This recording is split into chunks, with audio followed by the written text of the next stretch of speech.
누구나 다 늙고 병들어 생을 마감합니다. 그 변하지 않는 사실 앞에 숙연한 마음이 들기도 조금씩 노쇠해지는 부모님 모습을 보며 자신의 미래를 떠올려 보기도 하는데요.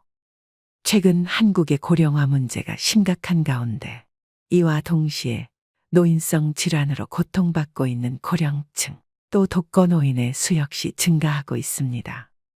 이 중에는 혼자 사시는 제 친정엄마도 계십니다. 지난 12월 건강하셨던 어머니가 갑자기 혼자 앉지도 서지도 못하셨을 때의 일입니다. 한 달 가까운 입원 생활이 이어지며 돌봄에 관해 생각하게 되었는데요. 일과 살림을 병행하며 혼자 계신 어머니를 보살피기가 쉽지 않았기 때문입니다. 정부의 어르신 돌봄 사업을 알아보기 시작했던 것도 그때부터였습니다. 혼자 사시는 부모님이 계시다면 누구라도 같은 입장이었을지 모르겠습니다. 어머니가 다치시기 전까지 돌봄은 나와 무관한 단어인 줄 알았습니다. 나이가 들면서 그게 아니란 걸 절실히 깨닫고 있는데요. 우리는 모두 유한한 존재이고 탄생에서 장래에 이르기까지 돌봄이 필요하다고 해도 과언이 아닙니다. 즉, 엄마의 자궁에서 돌봄을 받는 태아부터 병들어 죽어가는 노인까지 돌봄이 필요하죠. 지금도 주변의 많은 사람들에게는 나이 든 부모의 돌봄 문제가 현실로 닥치고 있는데요. 그래서 오늘은 다산 정약용 선생의 가르침을 바탕으로 가족 돌봄의 현실과 가족 교양에 대해 말씀드리려고 합니다. 부모님의 돌봄에 대해 고민하고 계신 분들, 또 지금도 어딘가에서는 돌봄을 절절하게 느끼고 계실 많은 분들이 이 문제에 대해 함께 생각해보는 시간이 되었으면 합니다. 80대 노부부의 이야기를 담은 영화 아무르에도 노인 돌봄에 관한 문제가 등장합니다. 평온한 노년을 보내던 어느 날 아침, 부인 안느가 의식을 잃고 병원에 실려가지만 반신불수가 되어 돌아오는데요. 영화는 이 순간부터 늙고 병든 부인을 돌보는 늙은 남편 조르주의 애틋한 돌봄에 집중합니다.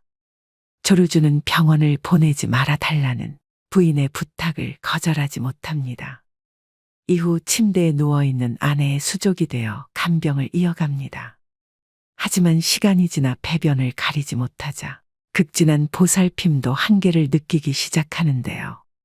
한 번씩 부모님 댁을 방문한 딸은 늙고 병들어 꼼짝도 못하는 엄마와 병간호에 지쳐가는 아버지를 바라보며 눈물을 흘립니다. 이처럼 경제 여건이 좋지 않은 자녀가 부모의 노년을 돌보지 못하는 것은 프랑스도 다르지 않았습니다.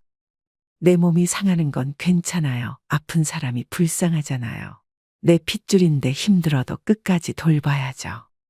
이처럼 질병과 싸우는 고령 환자를 가족이 직접 돌보는 사례가 줄지 않고 있습니다. 환자 가족의 부담을 덜기 위해 국가는 장기요양 서비스 등 대책을 마련했지만 여전히 가족 구성원의 돌봄 의존도가 더 높은 것으로 나타났는데요. 한국보건사회연구원이 조사한 자료에 따르면 노인장기요양보험 제도를 도입한 2008년부터 2020년까지 가족 구성원이 직접 환자를 돌보는 비율이 80%대를 유지하고 있습니다. 2008년 87.8%, 2014년 91.9%, 2020년 87.4%의 환자가 가족 구성원에게 돌봄을 받고 있습니다. 이처럼 여전히 우리나라의 효도 사상은 모든 덕목 가운데 가장 중요하고 기본적인 덕목으로 생각되어지는 것 같습니다. 이는 효도는 가장 큰 덕이라는 다산 정약용의 가르침에서도 강조되고 있습니다. 정약용 선생은 유배지에서 아들에게 몰락한 집안에서 살아가기 위해서 배워야 할 것과 사람들과 살아갈 때 반드시 지켜야 할 것들을 편지로 보냈습니다. 친구를 사귈 때 반드시 멀리해야 할 세 종류의 사람 중 불효자를 사귀지 말아야 한다고 하는데요. 이 늙은 아비가 세상살이를 오래 경험하였고 또 어렵고 험난한 일을 고루 겪어보아서 사람들의 심리를 두루 알게 되었는데 무릇 천륜의 야박한 사람은 가까이에서는 안 되고 믿을 수도 없다. 대개 온 세상에서 깊은 은혜와 두터운 의리는 부모 형제보다 더한 것이 없는데 부모 형제를 그처럼 가볍게 버리는 사람이 벗들에게 어떠하리. 부모님께 효를 실천하지 않는 사람과는 가까이 하지도 말라는 당부를 할 정도로 개인이 존재하는 의미는 가족, 즉 부모 자녀의 관계로부터 시작된다는 근본을 지켜가는 데에 있다고 보았는데요. 그 근본을 잃는 것은 삶의 의미를 잃는 것이라 여겼습니다.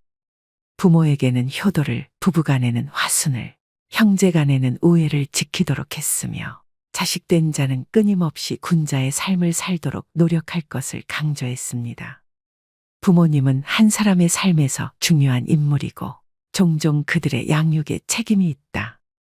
감사와 존경의 표시로 부모님을 섬기고 돌보는 것은 중요하다. 이처럼 다산 정약용은 가족은 나를 키워주고 내게 뜻을 전해주는 나의 뿌리이며 이는 가족이 서로에게 어떻게 중요한 존재인지를 강조하고 있습니다. 최근 연구에 의하면 청소년이나 부모가 가장 행복할 때는 모두 가정이 화목할 때인 것으로 나타났습니다. 또 정약용 선생은 가족 간의 신뢰, 이해, 인정과 존중을 행복한 가족이 되기 위한 질적 조건으로 보고 있습니다.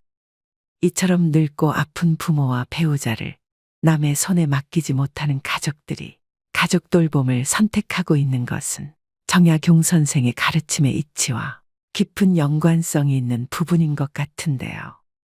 한국의 전통적인 돌봄 문화 특성에 따라 가족 돌봄은 앞으로도 지속될 가능성이 있습니다.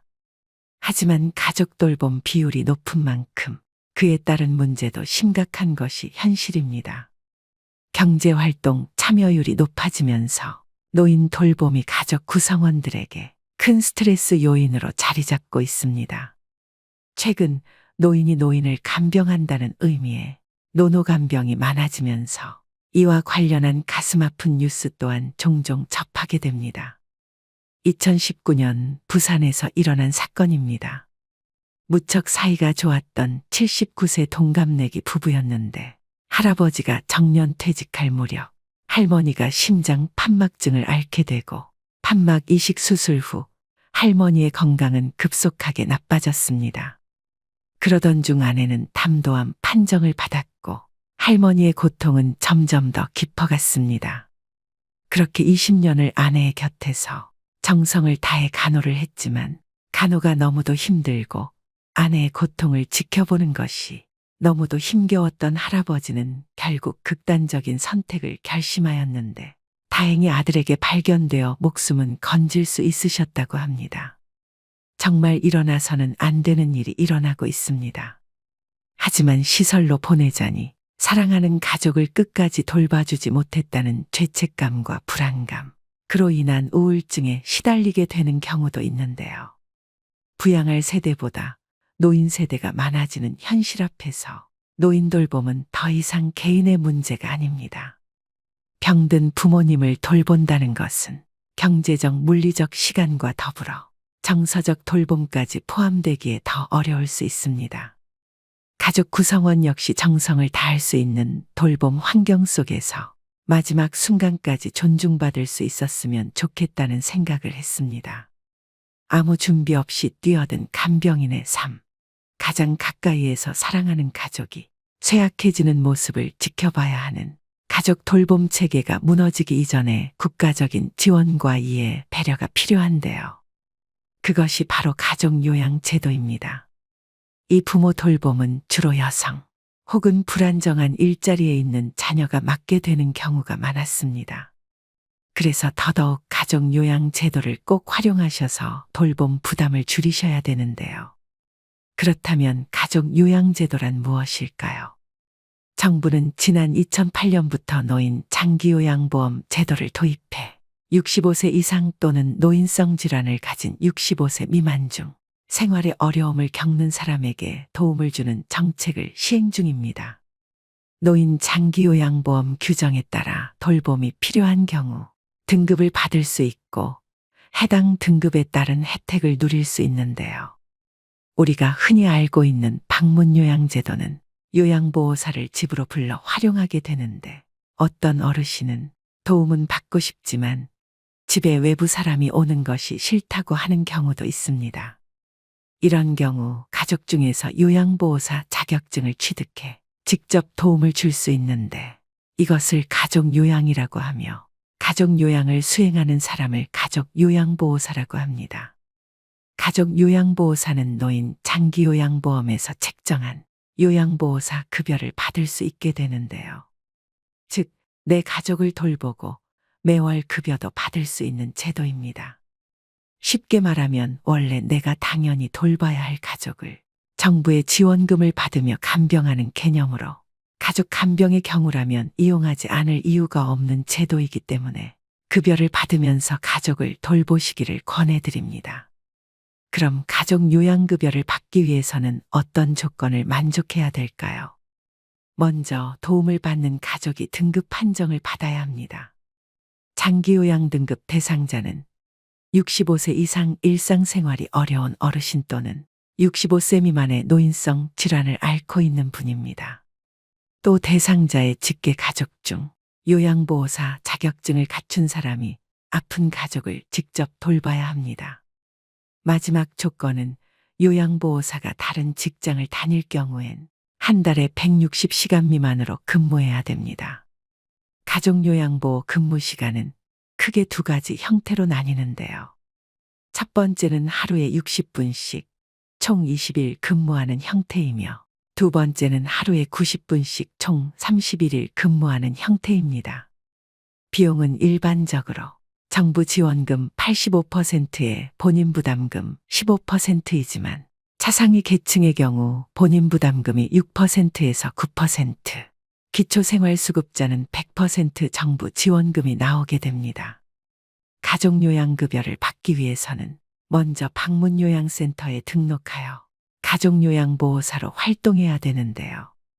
그 후 국민건강보험공단은 방문요양보호센터에 월급을 지급하고 센터에서는 가족요양보호사에게 월급을 지급하게 됩니다. 즉 국가에서 가족요양급여를 주지만 제도적으로 중간자인 방문요양센터가 필요합니다. 중간자 역할을 하는 방문요양센터마다 운영비와 수수료가 다르기 때문에 급여의 차이가 발생하게 됩니다. 즉, 센터의 재량에 따라 시급이 책정되므로 센터별로 차이가 있다는 점을 유념하셔야 됩니다. 그렇기 때문에 방문요양센터를 잘 선정하는 것은 매우 중요한데요. 때문에 방문요양센터를 선정하실 때 반드시 주의해야 하는 사항들이 있습니다. 첫째, 전국 최고 수준의 시급을 지급하는 센터인지를 확인해야 합니다. 둘째, 어르신들께 중요한 정보를 적합하게 제공하고 체계적인 관리가 되고 있는 센터인지 확인해야 합니다. 셋째, 믿고 신뢰할 수 있는 기업인지 확인해야 합니다.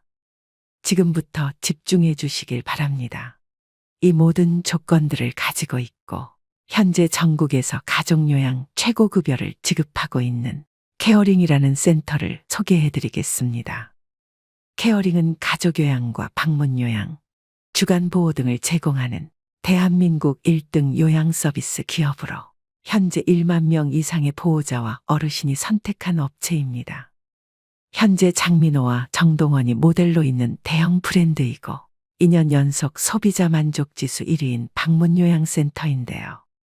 또 앞서 말씀드렸듯이 전국에서 가장 높은 시급을 지급하고 있는 기업이자 보건복지부 예비 사회적 기업으로 투명하고 믿을 수 있는 곳입니다.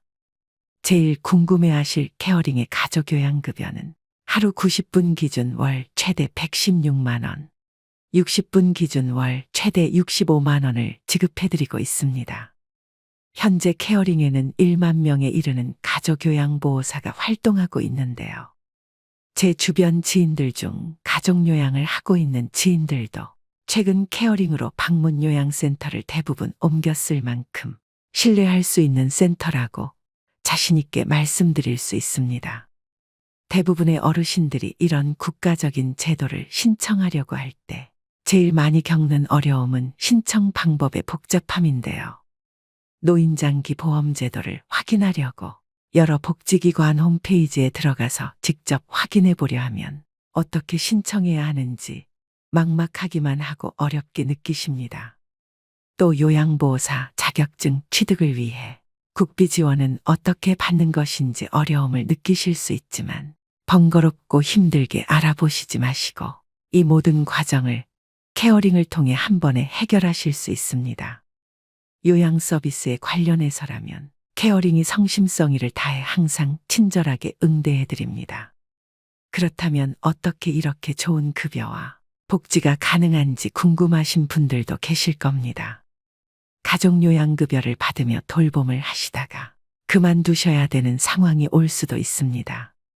이때 케어링은 많은 경력의 베테랑 분들이 가족 돌봄 그 이상의 소임을 하시게 됩니다. 또 케어링은 100% 본사 직영 운영으로 요양보호사분들을 관리하고 교육합니다. 이것은 가족요양에 최선을 다할 수 있게 하는 원동력이기도 합니다. 또 케어링은 매년 요양보호사들의 처우 개선을 위해 다방면으로 힘쓰고 있는데요. 이는 가족요양보호사분들을 포함한 요양보호사들의 돌봄의 질로 이어지기 때문입니다. 즉, 전국 최고급여와 복지, 그리고 좋은 서비스를 제공하는 선생님들의 노력이 선순환 구조를 이루면서 국내 1위의 혜택이 가능한 것이죠. 부모를 모시고 살고 있거나 매일 방문해 돌봐야 하는 환경이라면 가족 요양 제도를 생각하시는 분들이 많으실 겁니다. 가족 요양보호사로 등록해 부모를 돌보다가 사정이 여의치 않으면 언제든지 일반 요양 일수를 늘리거나 일반 요양으로 바꿀 수 있다는 장점이 있으니 전국 최고 급여와 복지를 갖추고 있는 대한민국 1위 브랜드 케어링으로 가족요양 제도를 고려해 보시는 것은 어떨까요? 케어링 문의 전화는 152-6585로 주시면 친절한 상담으로 응대해 드립니다. 오늘의 영상 어떠셨나요? 노후와 직결되는 가족요양 제도에 대해 설명해 드렸습니다. 지금 이 순간에도 가족요양을 부담하시면서 오롯이 자식된 도리로 당연하게 부모님을 직접 케어하시는 분들도 또 본업과 병행하시느라 몸과 마음이 지친 분들도 계실 겁니다. 이런 어려운 상황에서도 내 가족의 돌봄은 내가 해야지라고 생각하시는 효자분들이 아직도 곳곳에서 많이 보이는데요. 외국 사람들이 우리나라에 와서 제일 부러워하는 것은 김치와 불고기도 파란 가을 하늘도 고궁과 민속촌도 아니라고 합니다. 그건 바로 노인을 공경하는 미풍양속이라고 하는데요. 특히 자식들이 부모를 한 집에 모시고 함께 사는 것, 서양 사람들은 그것이 그렇게도 부럽다고 합니다. 하얀 머리의 노인이 손자와 더불어 어르고 집에서 잔일을 거들며 생활에 있어서 한 중요 멤버가 되어 움직이는 것, 그것이 바로 동서고금을 막론하고 노인들이 바라는 진정한 행복이라는 주장입니다. 젊은이들이 노인에게 자리를 양보하는 것은 누가 해라 마라 해서 하는 것도 아니고 법에 규정되어 있는 것도 아니고 그냥 마음 깊은 곳에 자리 잡은 인간의 원초적 정에서 비롯되는 것입니다. 더욱이 나를 낳아준 부모와 그 부모 밑에서 20여 년을 자라는 자녀는 다를 것입니다. 그런 이유로 노년 세대를 대하는 신세대의 태도와 행동은 각별해야 된다고 생각하는데요. 이처럼 지금은 부모나 가족들의 돌봄으로 여러 고민을 겪고 계시더라도 나의 이 고생은 후에 반드시 복으로 돌아올 것입니다. 이것을 명심하시고 힘내셨으면 좋겠습니다. 누구나 거동이 불편한 노후 시절을 맞이하게 될 것입니다. 나는 누구의 돌봄을 어떻게 받을까? 나는 누구에게 어떤 돌봄을 제공할 수 있을까란 질문을 하게 됩니다. 가족요양은 육체적, 시간적 부담은 물론 경제적인 부담까지 느낄 수 있지만 이 모든 과정을 정부에서 제도적으로 지원하고 있으니 제도를 잘 활용하셔서 가족요양에서 오는 부담을 덜어내시고 조금이나마 편안해지셨으면 좋겠습니다. 오늘도 노후의 지혜와 함께 해주셔서 감사드립니다.